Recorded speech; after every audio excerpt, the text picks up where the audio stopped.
আজ বানাবো নবদ্বীপ মায়াপুরের বিখ্যাত একটি নিরামিষ ঝোল। তার জন্য নিয়ে নিয়েছি ছোলার ডাল। আমি 2 ঘন্টা আগে একটু গরম জল দিয়ে ভিজিয়ে রেখেছিলাম। যদি তাড়াতাড়ি থাকে তাহলে আপনারা একটু গরম জলে ভিজিয়ে রাখবেন। নিয়ে নিয়েছি একটা কাঁচা লঙ্কা, নিলাম সামান্য একটু আদা, সামান্য একটু লবণ, সামান্য একটু হলুদ। যেহেতু এটা নিরামিষ তরকারি সেই জন্য আমি একটুখানি চিনির ব্যবহার করলাম, সামান্য একটু ভাজা মশলা। এটাকে এখন ভালো করে পেস্ট করে নিয়ে আসবো। ডাল আমাদের বাটা হয়ে গেছে, ভালো করে ডালটাকে আমি ফেটিয়ে নিয়েছি। এবার ছোট্ট ছোট্ট করে আমি বড়া বানিয়ে নিচ্ছি। আমাদের বড়াগুলো দেওয়া হয়ে গেছে, এবার উল্টে পাল্টে লাল লাল করে ভেজে উঠিয়ে নেব। ডালটা বাটার সময় আমি 1 চামচের মতন জল দিয়েছিলাম। বড়াগুলো আমাদের লাল লাল করে ভাজা হয়ে গেছে। এই পর্যায়ে আমি বড়াগুলোকে একটা বাটিতে তুলে ফেলছি। আর যা তেল আছে এই তেল দিয়েই কিন্তু আমাদের রান্নাটা সম্পূর্ণ হয়ে যাবে। একটা শুকনো লঙ্কা ফাটিয়ে দিয়ে দিলাম, একটা তেজপাতা দিলাম, আর সামান্য একটু 5 ফোড়ন দিলাম।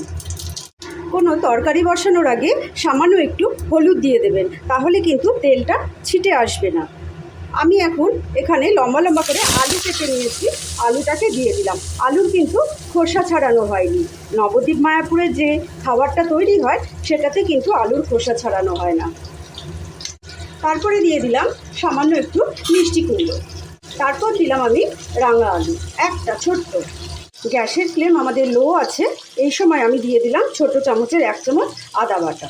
আদা বাটাটা ভালো করে মেশানো হয়ে গেছে। এই সময় আমি দিয়ে দিলাম ছোট 1 চামচের জিরে আর ধনের গুঁড়ো, একই সঙ্গে মেশানো আছে। সব মশলাগুলো ভালো করে মিশিয়ে নিলাম। মিশিয়ে নেওয়ার পর আমি একটা বেগুন কেটে দিয়ে দিলাম, পরিমাণ মতন লবণটাও দিয়ে দিলাম। ভালো করে ভাজা ভাজা করে নেব। এটাকে ঢাকনা চাপা দিয়ে দেবো। এখন সামান্য একটু রং হওয়ার জন্য হলুদ দিলাম, একটা চেরা কাঁচা লঙ্কা, অল্প একটু কাশ্মীরি লঙ্কার গুঁড়ো।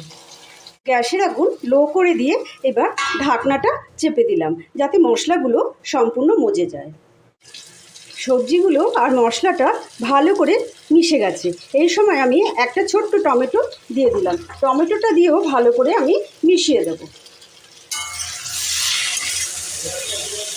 যেহেতু এটা নিরামিষ তরকারি তাই সামান্য একটু মিষ্টি দিলাম।